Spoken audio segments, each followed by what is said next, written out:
For over a century, Marks & Spencer wasn't just a retailer, it was Britain. School uniforms, Christmas food halls, reliable underwear, predictable quality. For generations, Marks & Spencer represented trust. It dressed the middle class, it fed families, it anchored high streets. At its peak, it was one of the most profitable retailers in Europe, admired for its supply chain discipline and brand power. And then something strange happened. People stopped talking about it. Not dramatically, not angrily, quietly. Younger customers drifted away. Clothing sales weakened. Stores felt dated. Competitors moved faster. Online players ate into its margins. Fast fashion brands stole relevance. Supermarkets beat it on price. By the mid-2010s, analysts were asking an uncomfortable question. Was M&S becoming irrelevant? This wasn't a sudden collapse like Debenhams. This wasn't insolvency like BHS. This was something subtler and more dangerous. M&S was still standing, but it was slowly losing Britain. And in retail, losing cultural relevance is often the first sign of structural decline. To understand how Marks & Spencer nearly faded into irrelevance and how it managed to reverse course, we need to break this story into 5 chapters: the golden era, the drift, the structural trap, the reckoning, and the rebuild. For decades, Marks & Spencer operated with extraordinary discipline. It controlled supply chains, product standards, store experience, brand messaging. It did not chase trends. It did not discount heavily. It did not compromise on quality. That formula worked brilliantly in the 20th century. By the late 1990s, Marks & Spencer was generating billions in profit and commanding immense customer loyalty. Its food division became synonymous with premium convenience. Its clothing business dominated reliable, mid-market fashion. But here's the problem. Success built rigidity. The company became cautious, process-heavy, slow to change. And when the retail landscape shifted in the 2000s toward online shopping, fast fashion, and agile supply chains, Marks & Spencer was not built for speed. The early warning signs appeared in clothing. Fast fashion brands like Zara and H&M refreshed collections weekly. Online retailers offered endless variety. Younger shoppers prioritized style over durability. Marks & Spencer stayed consistent, too consistent. Its core customers aged, its brand skewed older, its fashion struggled to excite. Year after year, like-for-like clothing sales declined. Meanwhile, online competitors invested heavily in e-commerce infrastructure. Marks & Spencer was slower to adapt. Its website upgrades were expensive and often underwhelming. Digital execution lagged behind more nimble rivals. Now, you might think this was just a clothing problem. But in retail, perception spreads. If customers don't browse your fashion, they don't wander into your food hall, and footfall is oxygen.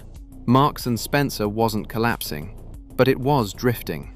If you like this video, please subscribe. We want to hit 5,000 subscribers this week. Now, let's move on with the video. By the 2010s, Marks & Spencer faced a structural dilemma. It operated hundreds of large stores across the UK, many in high-cost locations with long leases. These sites were designed for an era of predictable, steady foot traffic, but high street footfall was declining. The rise of online shopping meant lower in-store traffic, higher digital fulfillment costs. Increased return rates, large legacy stores became liabilities. Closing them wasn't simple. Leases were long. Communities were attached. Jobs were at stake. Marks & Spencer was trapped between a declining physical retail model, an underdeveloped digital strategy, and the numbers reflected that pressure. For several years, group profits fell sharply compared to historical highs.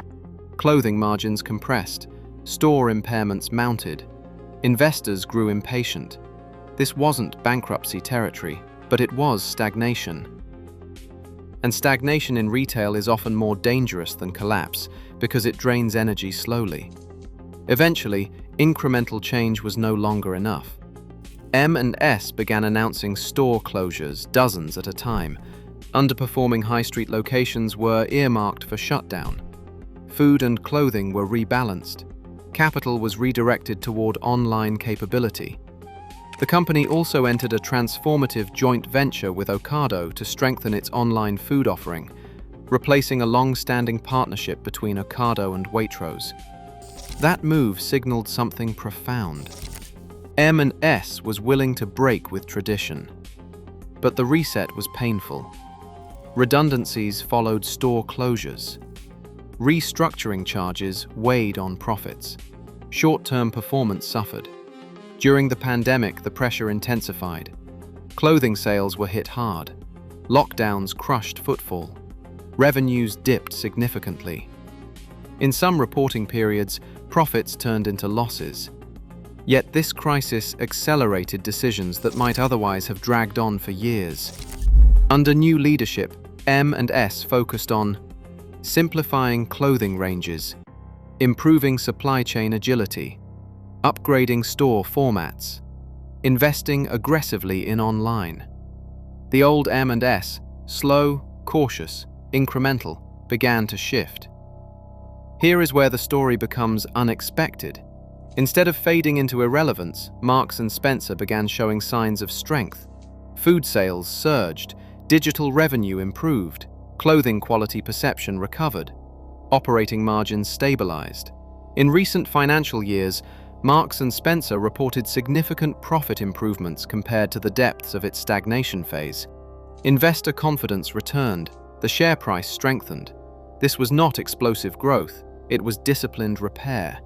The company focused on fewer, better stores, stronger food innovation, clearer fashion identity, less cluttered strategy. Most importantly, it stopped trying to be everything to everyone. That shift from preservation to prioritization changed its trajectory. So what saved Marks & Spencer? Not nostalgia, not loyalty, not legacy. It survived because it finally accepted reality. 1. It closed what no longer worked. Shrinking is painful, but necessary. 2. It simplified the brand. Less confusion. Clearer identity. 3. It invested in digital with intent, not experiments, but structural upgrades. 4. It leveraged its strength, food. The food division became a stabilizing anchor. 5. It chose reinvention over preservation. And that may be the most important lesson. Many retailers die because they cling to what once worked. Marks & Spencer nearly did the same. It nearly became another high street casualty, not through scandal, not through debt implosion, but through slow irrelevance. But unlike others, it pivoted before the spiral became terminal. Today, Marks & Spencer is not the unstoppable empire it once was, but it is not dying either.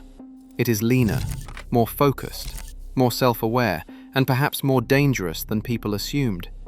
Because in retail, survival does not come from history, it comes from discipline. Marks & Spencer nearly lost Britain. Instead, it chose to rebuild, fade to black. If you liked this video, please like and subscribe. We want to hit 5,000 subscribers this week. Thanks for watching, and I see you tomorrow.